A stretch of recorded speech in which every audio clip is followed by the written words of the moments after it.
Hot news! The week has started off pretty hot behind the scenes for the Miami Dolphins, and it's causing a lot of debate among fans and analysts. I'll tell you all the details in a moment, but first make sure you've hit the like button if you've been a Miami Dolphins fan for over 15 years. It's great to see you here. Some of you were at the games in the 70s. That's awesome. If possible, right, go Dolphins! Fins up! According to recent rumors, the Miami Dolphins may be on the verge of a blockbuster trade involving one of their all-pro stars. The one who spoke about this was Slick Rick, and boy, has he been right on the money before. He was in charge of signing Javon Holland and is known for having solid ties, especially with the New York Giants. So while he's no Adam Schefter, there's some real weight behind his words. And this time, he tweeted something that set Dolphins Twitter ablaze. Last minute. Big trade for the Dolphins. Dolphins are trading an all-pro. Let's face it, when you hear all-pro, few names come to mind on this Dolphins roster. It won't be Jason Sanders, even though he technically fits the all-pro label. No, the focus immediately turns to two big names, Tyreek Hill and Jalen Ramsey. And while both are elite, one name stands out as having a much higher chance of being traded, and that name is Tyreek Hill. There's been a lot of smoke surrounding Tyreek this offseason. The social media outbursts, the post-game trade request after the Week 18 matchup with the New York Jets, and the recent off-field drama involving alleged domestic issues, all of that adds up. This isn't just speculation for content. It's real, and it's weighing on the organization. The tension has grown so much that a significant portion of Dolphins fans, and even analysts, are now saying it might be time for Miami to move on. And here's the kicker. If Miami does move Tyreek, what does that mean for the offense? Could they survive it? Probably. You're not replacing his elite speed and fear factor overnight. But imagine a WR room with Jalen Waddle, Malik Washington, and Nick Westbrook-Akine. It's a step back, sure, but it's not bottom tier. You're looking at a mid-tier receiver group, somewhere in the 17 to 20 range league-wide. Doable, especially if the locker room becomes more stable as a result. But this isn't just about vibes, it's also about value. Barry Jackson of the Miami Herald reported that the Dolphins could fetch a 2026 conditional third-round pick for Tyreek, possibly rising to a second-rounder based on incentives. That's eerily similar to what the Raiders got for Davante Adams at the deadline last year. The catch? That pick wouldn't be for the upcoming 2025 draft, which brings us to the financial implications. Tyreek's contract is a major piece of this puzzle. His 2024 cap hit sits at $27.7 million.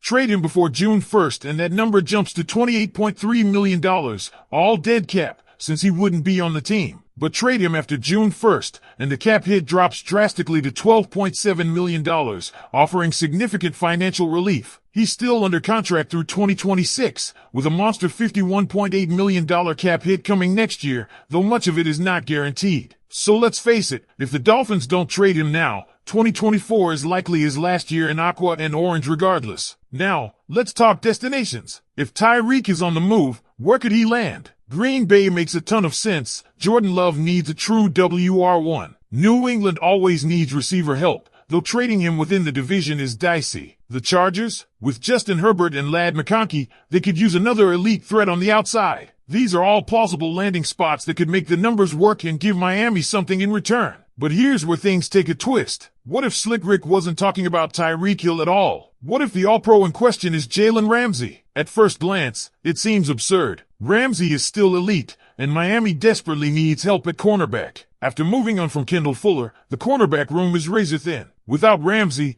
your starters would be Kader Kohou, Storm Duck, Cam Smith, and Ethan Bonner. That's a nightmare scenario heading into the draft, arguably the worst corner group in the league. So why would Miami even consider trading Ramsey? Let's look at his contract. Ramsey's cap hit this year is manageable at $16.6 million, and he's under contract for 4 more seasons. After 2025, the dead cap drops off, so while the long-term commitment is there, it's not unmanageable. He's 30, though, so do the Dolphins want to carry him through age 34? And then there's the value proposition. Miami acquired Ramsey for a third-round pick. If a team like the Vikings or Texans, both in need of CB help, offered a first-rounder, especially in the mid-20s range, it's a tempting return. From an investment perspective, it's a home run. Trade a third, get a couple productive years, and flip him for a first. That's a win on paper. But let's not ignore what Ramsey brings on the field. He had a solid 2023, not his best, but still highly productive. Played all 17 games, only allowed 2 touchdowns,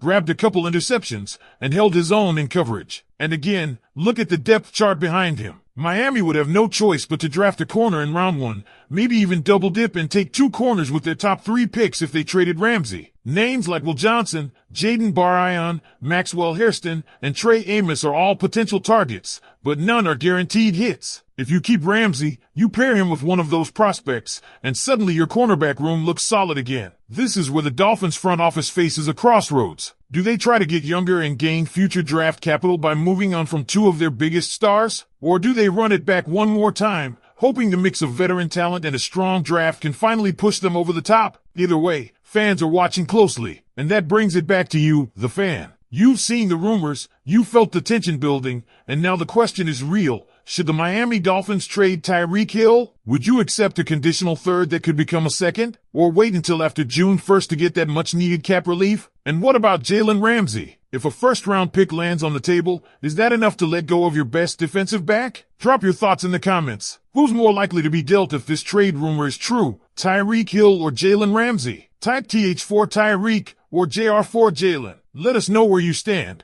because this is a conversation that could define the Dolphins' offseason. And let's be clear, this isn't just speculation for clicks or offseason filler. These are real decisions that could shift the identity of the Miami Dolphins for years to come. Let's dive even deeper into the Tyreek Hill scenario first, because while his departure might seem like subtraction by subtraction, there are layers to this decision that make it much more nuanced than people realize. We're not just talking about cap space and draft picks. We're talking about locker room dynamics, team culture, and how much baggage one player is worth, no matter how talented. Tyreek Hill remains one of the most electric players in the NFL. His speed, his explosiveness, his ability to break a game wide open with a single play, that doesn't grow on trees. But when the off-field noise starts to drown out the on-field value, that's when front offices have to make brutally hard calls. From the trade request in Week 18 to the unsettling legal drama that unfolded just weeks ago, Hill has become a magnet for distraction. Divorce, police involvement, and a steady stream of cryptic tweets. It's enough to make even the most loyal fan ask,